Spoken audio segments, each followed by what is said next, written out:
Hello Gotham, welcome back to the show. I'm your host McGinnis.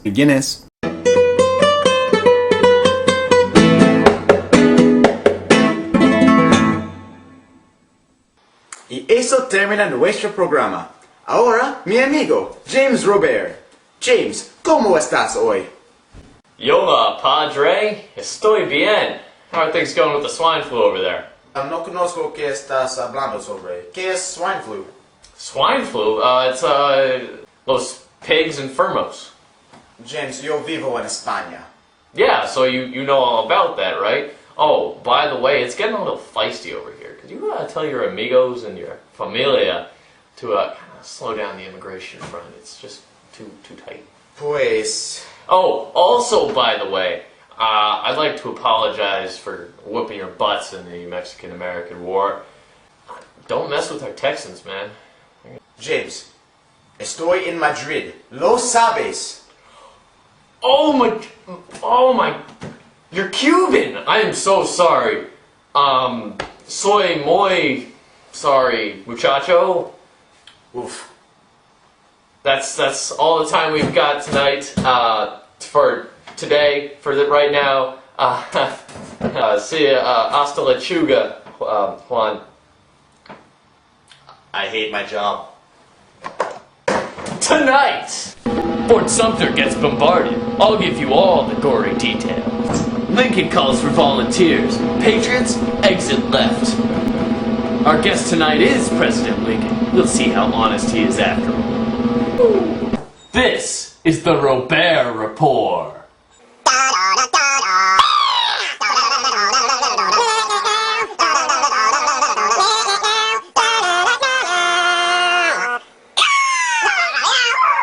Good to have you with us, folks. Thanks for coming out tonight. Nation, there has been quite the disturbance down at Fort Sumter recently. Men with cannons and guns, but more importantly, mustaches, have bombarded and taken over a federal fort. Look at the shocking painting of the siege of Fort Sumter. Can you believe that? The painter was standing right behind the men while they bombarded the fort, and he did nothing to stop them. More importantly, look at those mustaches. We can ascertain the exact rank of each individual soldier simply by looking at their face-to-beard ratio. Fortunately, those hairy hobgoblins inflicted 0 casualties at our homeboys at Fort Sumter. The only significant injuries include the tragic death of a cat who got stuck in the tree. What's that, Jimmy? That was my grandmother's cat? Unfortunate. After the fall of Fort Sumter, the April 13th edition of the New York Times stated that everyone is satisfied with the victory and happy that no blood was shed. Nation, why are we satisfied with this? We need to bust some Southern head and avenge my grandmother's cat. Buttons never did anything to anyone. You can't let those Saudis take away old Grandmama Robert's only companion. Now I have to listen to rants about old James Madison's cute little butt. President Lincoln has called for 75,000 militia volunteers to put down these maniacs. He has urged all patriots to join up for the cause. But nation, what is the cause? The real question on people's minds in the North is, are we fighting to put down insurrection or just those beards? Because if we're fighting to put down those beards, I'd like to show you a little something I like to call our president. Look, it's practically alive. With a beard like that leading the Union, there's no doubt we'll win the war. Could it be that the beard is the secret to his awesome charisma? Or maybe it's just that he's a unicorn! As Mr. Lincoln would say, the Constitution does not expressly say. Friends, I've been concerned with these Southern vagabonds for quite some time now. If I was president, I'd have made these Southern states secede back into the Union by now. Unfortunately, some of my fraternity bros in Chicago disagree. As stated in the Chicago Tribune in October of 1860, If South Carolina wants to secede from the Union, we should simply let her go, and like a limb lopped from a healthy trunk, wilt and rot where she falls. Shortly after, my good friend Horace Greeley wrote in his New York Tribune that if the Cotton States shall become satisfied that they can do better out of the Union than in it, we insist on letting them go. Now I know what you're saying. Lame. But wait, the very same Horace Greeley recently wrote a letter to Lincoln saying that I fear nothing but another disgraceful backdown of the free states, another nasty compromise with the South, whereby everything is conceded and nothing secured. Whereby everything is conceded and nothing secured. Will so thoroughly disgrace and humiliate us that we can never again raise our heads. Will so thoroughly disgrace and humiliate us that we can never again raise our heads. Now, nation, it's no secret that I'm an American hero. People idolize me.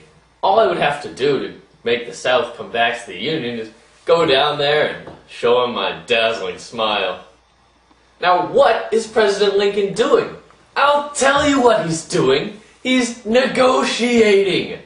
Look at his declaration of war. And I hereby command the persons composing the combinations aforesaid to disperse and retire peaceably to their respective abodes within 20 days from this date. Ridiculous! We have about as much chance of reasoning with South Carolina as this man with his crazed stallion. Apparently, Mr. Lincoln doesn't have the balls to declare war like a man, so I'll do it for him. Confederacy, prepare to be strangled in a period of 3 more years, in the manner similar to that of an anaconda strangling its prey. Which brings us to tonight's word. Balls. Nation, I'm not talking about just any balls. I'm talking about good, old-fashioned American balls. In particular, the ones so intimately acquainted with one Abraham Lincoln.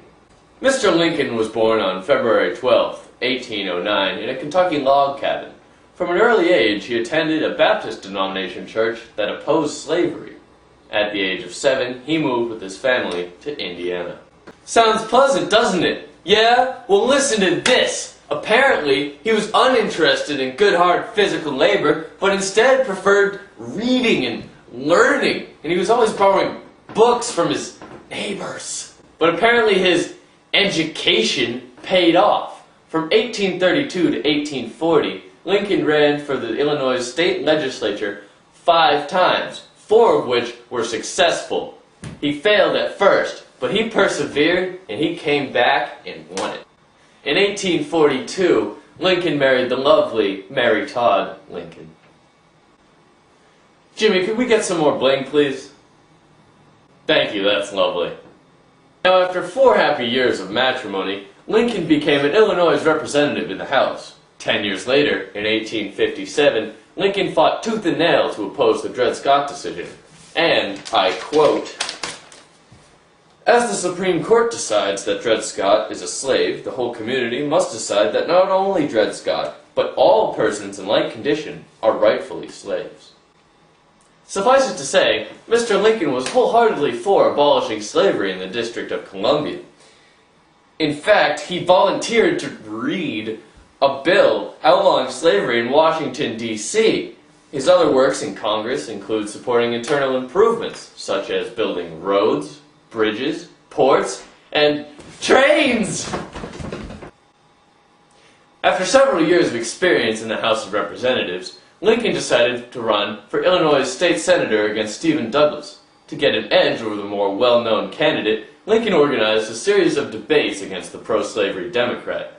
Despite losing the election, the popular debates gained Lincoln nationwide renown as the new face of the Republican Party.